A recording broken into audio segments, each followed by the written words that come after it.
नमस्कार। दोपहर समाचार में आपका स्वागत है।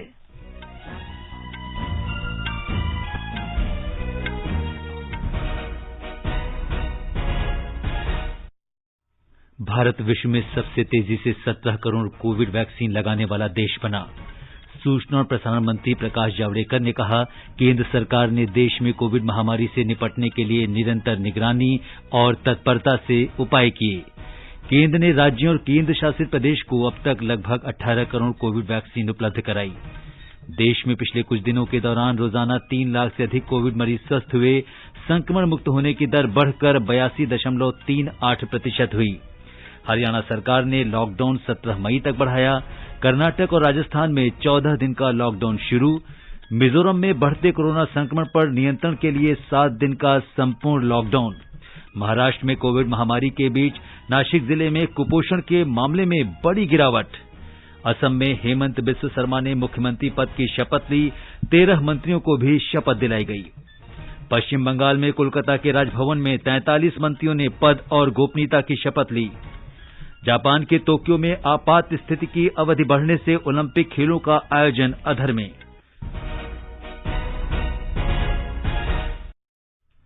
दोपहर समाचार में निखिल कुमार के साथ मैं सिद्धार्थ सिंह। कोविड मरीजों की संख्या बढ़ रही है। श्रोताओं से अपील है कि कोई भी कोताही न बरतें। सुरक्षा के सभी उपायों का पालन करें और 18 वर्ष से अधिक आयु के सभी लोग निसंकोच टीका लगवाएं। 3 आसान उपायों का पालन करें और सुरक्षित रहें।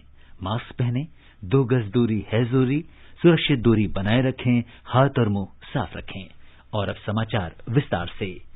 भारत दुनिया में सबसे तेज गति और कम समय में 17 करोड़ टीके लगाने वाला देश बन गया है। उसने ये उपलब्धि 114 दिन में हासिल की, जबकि चीन ने 119 दिन और अमेरिका ने 115 दिन में ये लक्ष्य हासिल किया।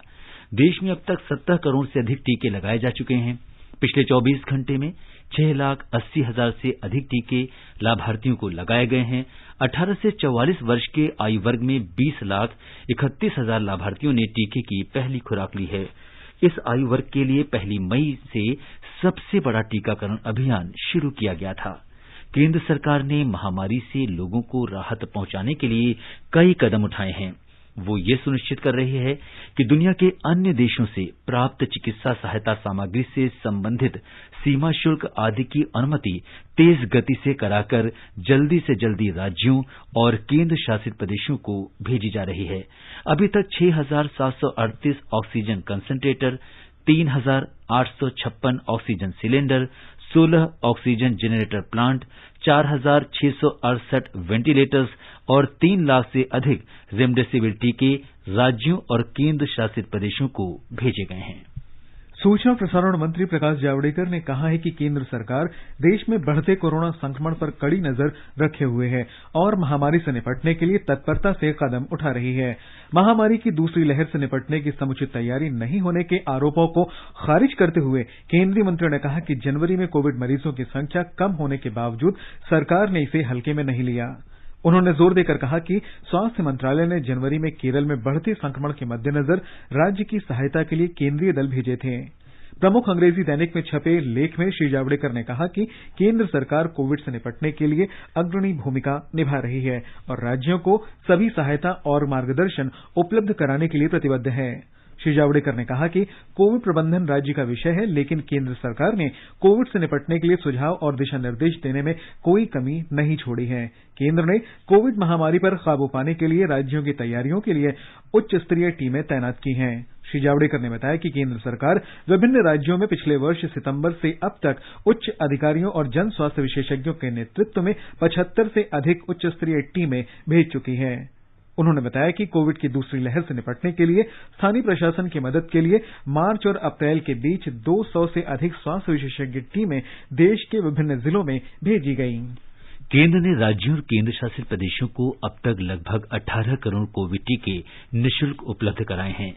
इनमें से 16 करोड़ 89 लाख टीकों का इस्तेमाल किया जा चुका है, जिसमें ऐसे टीके भी शामिल हैं जो समुचित प्रबंधन न होने के कारण बर्बाद हो गए।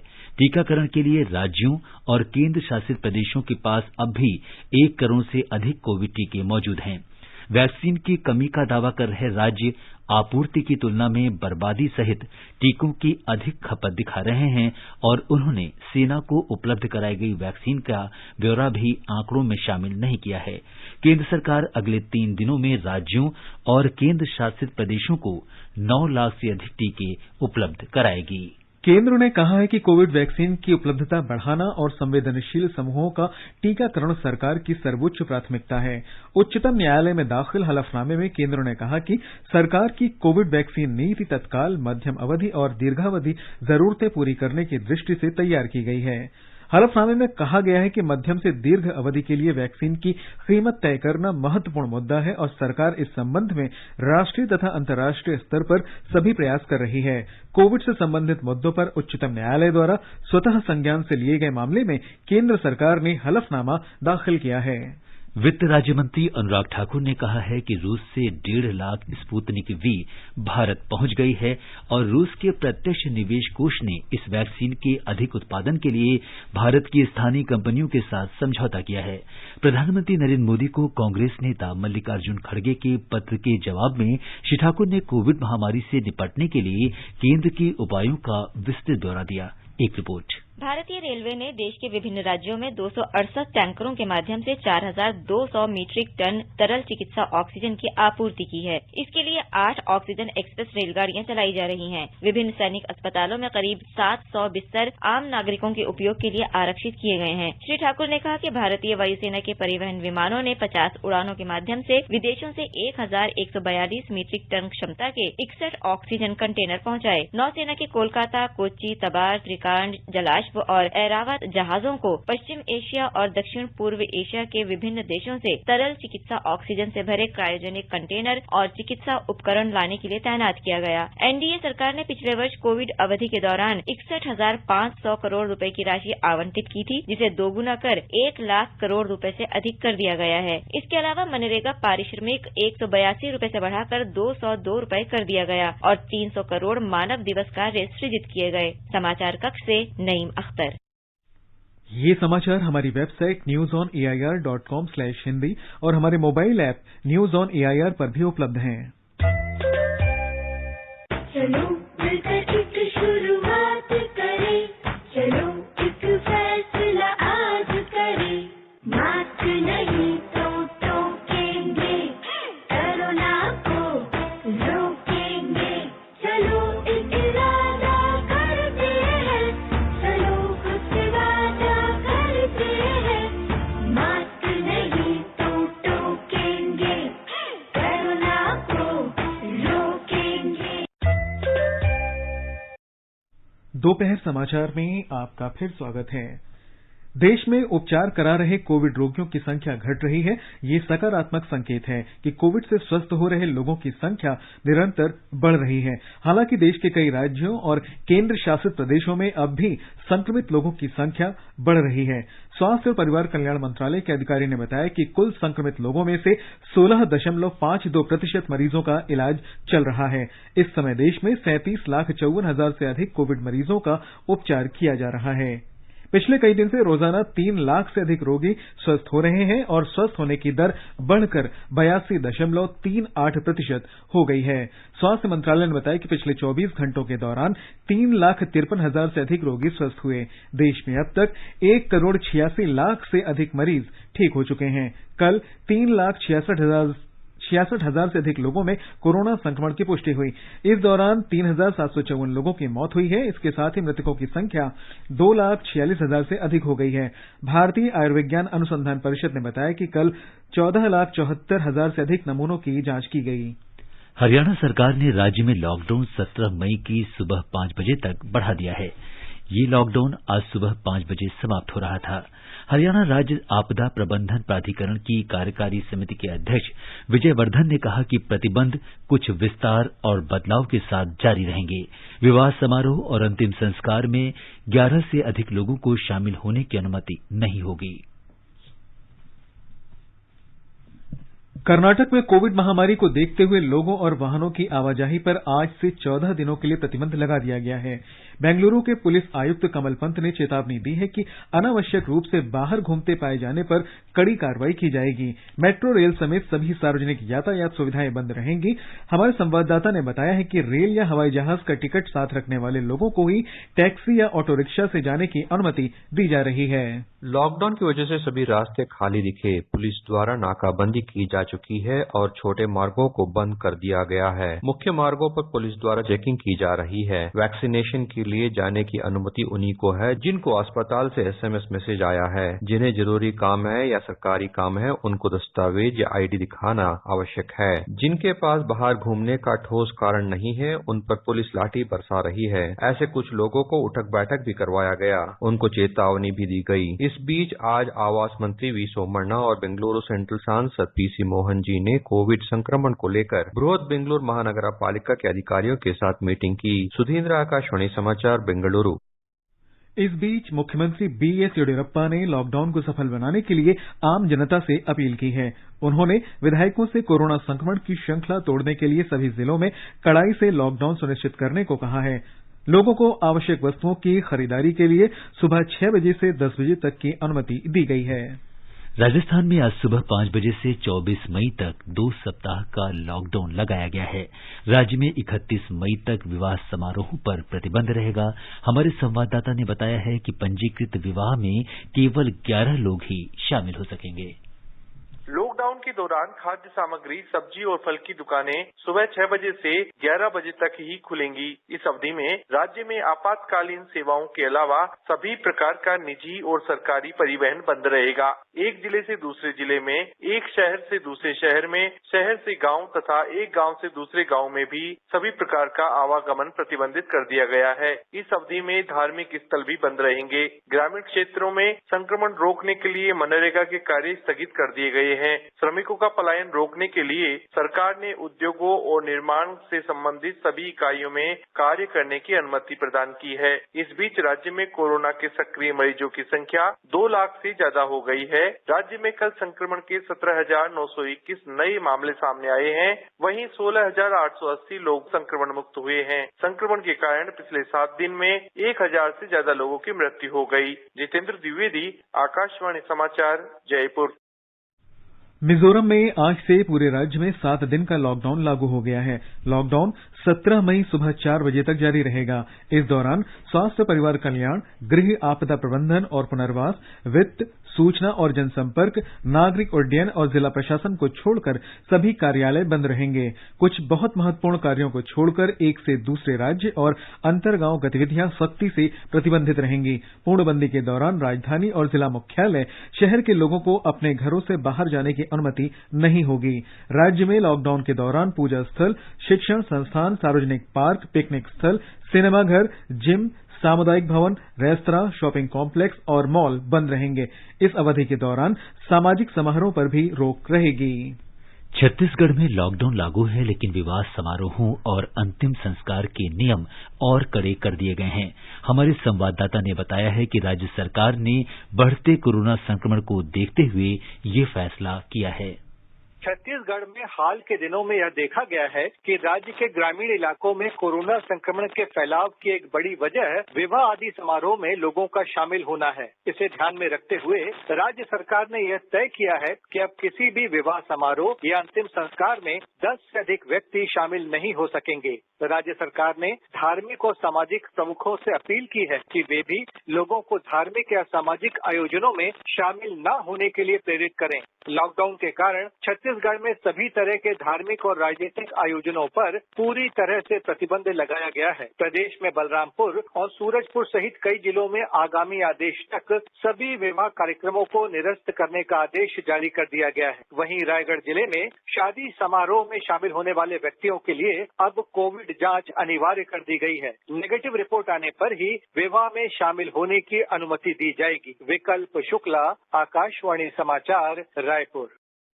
तमिलनाडु सरकार ने राज्य में आज से 24 मई तक संपूर्ण लॉकडाउन लागू कर दिया है। राज्य में पिछले सप्ताह कोरोना संक्रमण में जबरदस्त वृद्धि देखी गई। कल 28,000 से ज्यादा लोगों में संक्रमण की पुष्टि हुई। राष्ट्रीय राजधानी क्षेत्र में आज चौथे सप्ताह भी लॉकडाउन बढ़ाया गया है। दिल्ली के मुख्यमंत्री अरविंद केजरीवाल ने कल राष्ट्रीय राजधानी में अगले सोमवार सुबह 5 बजे तक कड़े प्रतिबंध की घोषणा की है। एहतियाती उपायों के बीच मेट्रो रेल सेवा पूर्ण रूप से बंद कर दी गई है और सार्वजनिक स्थानों, बैंक्वेट हॉल्स या होटलों में विवाह समारोहों की अनुमति नहीं होगी।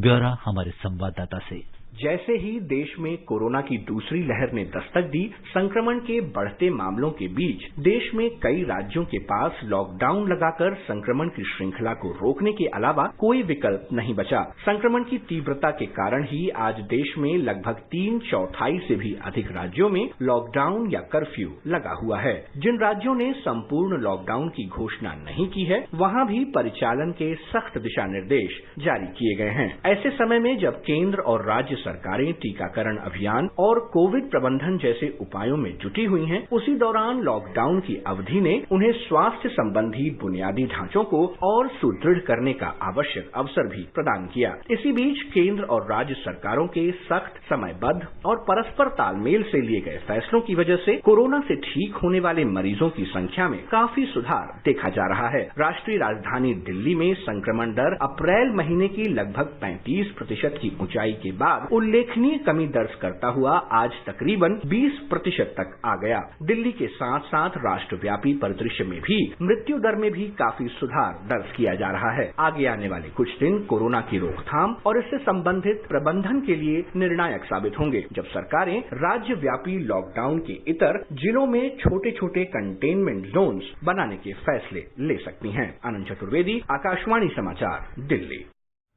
आगे बढ़ने से पहले मुख्य समाचारों पर एक नजर। भारत विश्व में सबसे तेजी से 17 करोड़ कोविड वैक्सीन लगाने वाला देश बना। सूचना और प्रसारण मंत्री प्रकाश जावड़ेकर ने कहा, केंद्र सरकार ने देश में कोविड महामारी से निपटने के लिए निरंतर निगरानी और तत्परता से उपाय किए। केंद्र ने राज्यों और केंद्र शासित प्रदेशों को अब तक लगभग 18 करोड़ कोविड वैक्सीन उपलब्ध कराई। देश में पिछले कुछ दिनों के दौरान रोजाना 3 लाख से अधिक कोविड मरीज स्वस्थ हुए। संक्रमण मुक्त होने की दर 82.38% हुई। हरियाणा सरकार ने लॉकडाउन 17 मई तक बढ़ाया। कर्नाटक और राजस्थान में 14 दिन का लॉकडाउन शुरू। मिजोरम में बढ़ते कोरोना संक्रमण पर नियंत्रण के लिए 7 दिन का संपूर्ण लॉकडाउन। महाराष्ट्र में कोविड महामारी के बीच नासिक जिले में कुपोषण के मामलों में बड़ी गिरावट। असम में हेमंत बिस्व शर्मा ने मुख्यमंत्री पद की शपथ ली। 13 मंत्रियों को भी शपथ दिलाई गई। पश्चिम बंगाल में कोलकाता के राजभवन में 43 मंत्रियों ने पद और गोपनीयता की शपथ ली। और जापान के टोक्यो में आपात स्थिति की अवधि बढ़ने से ओलंपिक खेलों का आयोजन अधर में। मध्य प्रदेश में कोरोना संक्रमण दर कम हो रही है। हमारी संवाददाता ने बताया है कि कोविड महामारी से निपटने के लिए राज्य सरकार पूरे प्रयास कर रही है। प्रदेश में कोविड पॉजिटिविटी दर घटकर 16.9% हो गई है। कल संक्रमण से 4,538 रोगी स्वस्थ हुए हैं। राज्य के 11 जिलों में कोविड के 200 से अधिक नए मामले दर्ज किए गए। इंदौर में 1,679 जबकि भोपाल में 1,556 नए मामले सामने आए। वहीं मुख्यमंत्री कोविड सहायता योजना के अंतर्गत 19,710 कोविड मरीजों का इलाज निःशुल्क किया जा रहा है। इस बीच केंद्रीय मंत्री धर्मेंद्र प्रधान और मुख्यमंत्री शिवराज सिंह चौहान ने मैं एक डॉक्टर मैं एक वॉलंटियर ऐप लॉन्च किया। केंद्रीय मंत्री श्री प्रधान ने कहा कि यह ऐप कोविड के खिलाफ लड़ाई में उपयोगी साबित होगा। देश विदेश के डॉक्टर इसमें शामिल हो सकेंगे और जनता को चिकित्सा सलाह दे सकेंगे। पूजा पीवर्धन, आकाशवाणी समाचार, भोपाल। कोविड-19 महामारी ने कई लोगों के मानसिक स्वास्थ्य को प्रभावित किया है। आकाशवाणी समाचार से बात करते हुए डॉक्टर आरपी बेनीवाल, प्रोफेसर मनोचिकित्सा विभाग, डॉक्टर आरएमएल अस्पताल नई दिल्ली ने कहा कि अधिकांश कोविड पॉजिटिव लोग हल्के लक्षणों के साथ ही घर पर ठीक हो जाते हैं। उन्होंने कहा कि लोगों को वायरस से संक्रमित होने के परिणामों के बारे में सोचकर डरना नहीं चाहिए। एक रिपोर्ट। डॉक्टर बेनीवाल ने कहा कि भय और चिंता से बचने के लिए व्यक्तियों को अपने आप को अपनी मनपसंद गतिविधियों में शामिल करना चाहिए। उन्होंने कहा ऐसा करने से तुरंत मन शांत होता है और ये चिंता को कम करने में भी मददगार साबित होता है। आपको जिन चीजों में ज्यादा मजा आता है, जैसे किसी को न्यूज पेपर पढ़ने में मजा आता है, किसी को स्टोरी बुक में मजा आता है, किसी को नॉवल में मजा आता है, किसी को सीरियल देखने में मजा आता है, किसी को मूवी देखने में मजा आता है, वो अपने इंटरेस्ट की चीजों में अपने आप को बिजी रखें। एक बार आपने टेंशन डाइवर्ट किया और एक मूवी शुरू कर दी, वो 2 घंटे तक आपको बिजी रखेगी। अननेसेसरी के अनवांटेड थॉट आपके ब्रेन में नहीं आएंगे और हमें बस उन्हीं को बचाना है। डॉक्टर बेनीवाल ने ये भी बताया कि वायरस से संक्रमित होने पर अधिकांश लोगों को अलगाव का डर होता है, जो कि नहीं होना चाहिए। इसके बजाय सकारात्मक सोच के साथ उन्हें उस अवधि का उपयोग उन गतिविधियों के लिए करना चाहिए जो वह अतीत में नहीं कर पाए थे। आप अपनी हॉबीज को पूरा कर सकते हैं, गार्डनिंग कर सकते हैं, कोई इश्यू नहीं है। जिसके पास जैसे कोई गांव में या बड़े घर में रह रहे हैं, जिसके पास लोन है तो वो आराम से लोन में घूम सकता है। आइसोलेट करने का मतलब ये नहीं कि आप सिर्फ रूम में ही कन्फाइंड रहे। तो इन चीजों में अगर आप अपने आप को इन्वॉल्व रखेंगे और बिजी रखेंगे तो आपकी जो नेगेटिविटी है पॉजिटिविटी में बदलेगी और आपको लगेगा कि यस ठीक रहा, मैंने 15 दिन बहुत एंजॉय किया। डॉक्टर बेनीवाल ने ये भी सुझाव दिया कि लोगों को खुद को शारीरिक और मानसिक रूप से स्वस्थ रखने के लिए नियमित रूप से शारीरिक गतिविधियां जैसे कि एक्सरसाइजेस करनी चाहिए। दीक्षा सक्सेना, आकाशवाणी समाचार, दिल्ली। मॉडर्ना टीके को वैश्विक कोविड महामारी से लड़ाई में सफल चिकित्सा तकनीक के रूप में देखा जा रहा है। फाइजर और मॉडर्ना का टीके बनाने में इस्तेमाल की गई तकनीक में कुछ अलग विशेषताएं हैं जो इसे कोरोना वायरस से लड़ाई में अधिक प्रभावी बनाती हैं। दवाओं और उनसे संबंधित जानकारियों को जुटाने वाले लेखक तथा शोधकर्ता श्री अचल प्रभाला ने आकाशवाणी से विशेष बातचीत में मॉडर्ना प्रौद्योगिकी के बारे में विस्तार से बताया। mRNA technology, which stands for messenger ribonucleic acid technology. The mRNA vaccines, the unique thing about them is that they can be produced as a chemical process, not a biological process. All other older vaccine technologies, they require a virus or a protein to be cultivated and grown, and that takes trouble and that also takes time. It means also that the expertise required to make older vaccines is more specialized. So not every pharmaceutical company in India, for instance, can make an older vaccine technology. You have to have worked on the broader class of drugs that vaccines fall under, which are called biologics, in order to be able to make a vaccine. mRNA technology, because it's a chemical process, is actually simpler, and in fact, any pharmaceutical company that makes any injectable drug, right? So as long as you produce an injectable pharmaceutical, you could potentially make the mRNA vaccine. Shri अचल प्रभाला का ये साक्षात्कार आज रात 10:30 बजे FM gold channel पर world news कार्यक्रम में सुना जा सकता है। और आइए अब सुनते हैं कोविड महामारी से निपटने के लिए नई दिल्ली स्थित राष्ट्रीय ललित कला अकादमी के अध्यक्ष उत्तम प्रचारुणी का संदेश।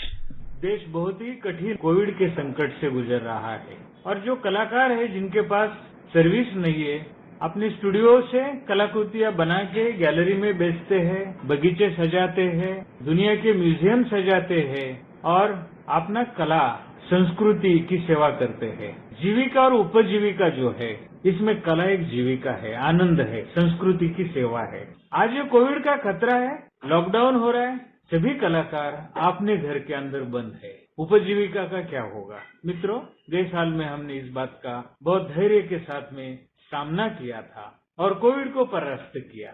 ये दूसरी जो वेव आ गई है, ये उससे ज्यादा खतरनाक है और देश पूरी ताकत के साथ इसके खिलाफ लड़ रहा है। आप अपने घर में रहिए, बहुत ही जल्दी ये कोविड खत्म होगा। सहायता करिए, घर में रहिए, थोड़ा टाइम है, ये खतरा टल जाएगा। आप सभी डटे रहिए, अपने फैमिली के साथ रहिए, छोटे छोटे अपने कार्यक्रम बनाइए, मीडिया में डालिए, क्लासेस लीजिए, कलाकृति बनाइए, आनंदित रहिए। संस्कृति। ये समाचार आकाशवाणी से प्रसारित किए जा रहे हैं। ताज़ा समाचार जानने के लिए आप हमारे Twitter handle @AIR News Hindi को फॉलो कर सकते हैं। ये आकाशवाणी है। महाराष्ट्र में कोविड संकट के बीच नासिक जिले में कुपोषण के मामलों में गिरावट को एक महत्वपूर्ण उपलब्धि के रूप में देखा जा रहा है। जिले के आदिवासी उपप्रभागों में कुपोषण का मुद्दा हर साल चर्चा का विषय बना रहता है। एक रिपोर्ट। नासिक महाराष्ट्र के कई जिलों में से एक है जहां कोविड संक्रमण का तेजी से प्रसार हो रहा है। भले ही प्रशासन कोविड के इस संकट को कम करने में व्यस्त है, लेकिन इस बीच आदिवासी इलाकों में बच्चों में कुपोषण के मामलों में काफी गिरावट देखी गई है। जिला परिषद के महिला और बाल विकास विभाग के अनुसार लगभग 1500 बच्चे कुपोषण मुक्त हो गए हैं। पिछले साल मार्च में जिला प्रशासन के पास 3407 बच्चे कुपोषित पंजीकृत किए गए थे। साथ ही 810 बच्चों में से 438 गंभीर रूप से कुपोषित बालक भी कुपोषण से मुक्त हो गए हैं। जिले में कुपोषण के मामलों में कम करने के लिए आंगनवाड़ी कार्यकर्ताओं और स्वास्थ्य विभाग के कर्मचारियों द्वारा पोषण आहार उपलब्ध कराने के लिए किए गए प्रयासों को श्रेय दिया जा रहा है। नासिक से संजय पाठक के साथ कुणाल शिंदे, आकाशवाणी समाचार, मुंबई। भारतीय जनता पार्टी के वरिष्ठ नेता हिमंता बिस्वा शर्मा को आज असम के मुख्यमंत्री के रूप में शपथ दिलाई गई। मैं श्री हिमंत बिस्वा शर्माई ईश्वरर नामत शपथ खाई कওঁ যে অসম ৰাজ্যৰ মুখ্যমন্ত্ৰী স্বৰূপে মোৰ কৰ্তব্যৰ যথাযথ সম্পাদনত আৱশ্যক হোৱাৰ বাহিৰে।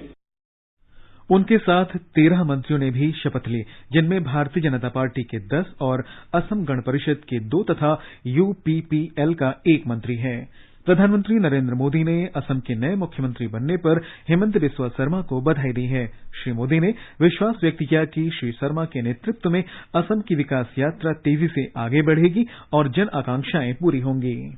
पश्चिम बंगाल में राज्यपाल जगदीप धनखड़ ने आज सादे समारोह में 43 मंत्रियों को पद और गोपनीयता की शपथ दिलाई। 44 सदस्यों के मंत्रिमंडल में मुख्यमंत्री सहित 9 महिलाएं हैं। मौजूदा कोविड संकट के कारण जापान में आयोजित होने वाले ओलंपिक खेलों का भाग्य अधर में अटका हुआ है। जापान के प्रधानमंत्री योशिहिदे सुगा ने कहा है कि उन्होंने वर्तमान परिस्थितियों में ओलंपिक को प्राथमिकता कभी नहीं दी। श्री सुगा ने कहा कि कोविड के मामलों में वृद्धि होने के कारण जापान सरकार ने मई के अंत तक टोक्यो में आपातकाल बढ़ा दिया गया है। प्रसिद्ध संगीतकार, गायक और अभिनेता पंकज मलिक बहुमुखी प्रतिभा के धनी थे।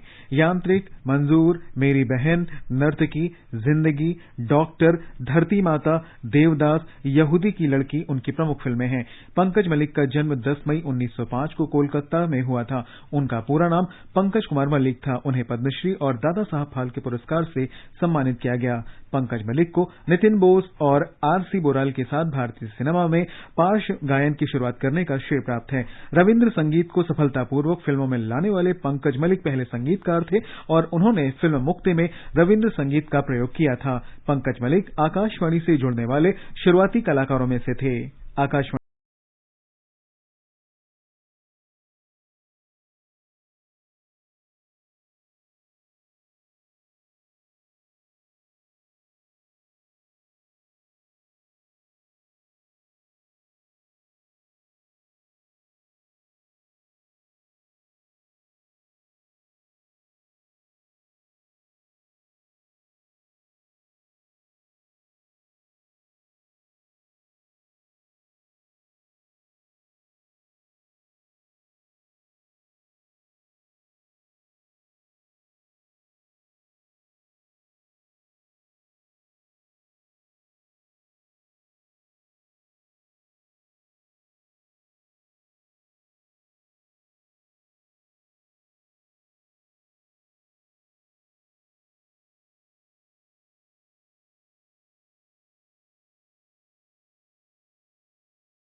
अंत में मुख्य समाचार एक बार फिर। भारत विश्व में सबसे तेजी से 17 करोड़ कोविड वैक्सीन लगाने वाला देश बना। सूचना और प्रसारण मंत्री प्रकाश जावड़ेकर ने कहा, केंद्र सरकार ने देश में कोविड महामारी से निपटने के लिए निरंतर निगरानी और तत्परता से उपाय किए। केंद्र ने राज्यों और केंद्र शासित प्रदेश को अब तक लगभग 18 करोड़ कोविड वैक्सीन उपलब्ध कराई। देश में पिछले कुछ दिनों के दौरान रोजाना 3 लाख से अधिक कोविड मरीज स्वस्थ हुए। संक्रमण मुक्त होने की दर बढ़कर 82.38% हुई। हरियाणा सरकार ने लॉकडाउन 17 मई तक बढ़ाया। कर्नाटक और राजस्थान में 14 दिन का लॉकडाउन शुरू। मिजोरम में बढ़ते कोरोना संक्रमण पर नियंत्रण के लिए 7 दिन का संपूर्ण लॉकडाउन। महाराष्ट्र में कोविड महामारी के बीच नासिक जिले में कुपोषण के मामले में बड़ी गिरावट। असम में हेमंत बिस्व शर्मा ने मुख्यमंत्री पद की शपथ ली, 13 मंत्रियों को भी शपथ दिलाई गई। पश्चिम बंगाल में कोलकाता के राजभवन में 43 मंत्रियों ने पद और गोपनीयता की शपथ ली। जापान के टोक्यो में आपात स्थिति की अवधि बढ़ने से ओलंपिक खेलों का आयोजन अधर में। इसके साथ ही दोपहर समाचार का ये अंक समाप्त हुआ। नमस्कार।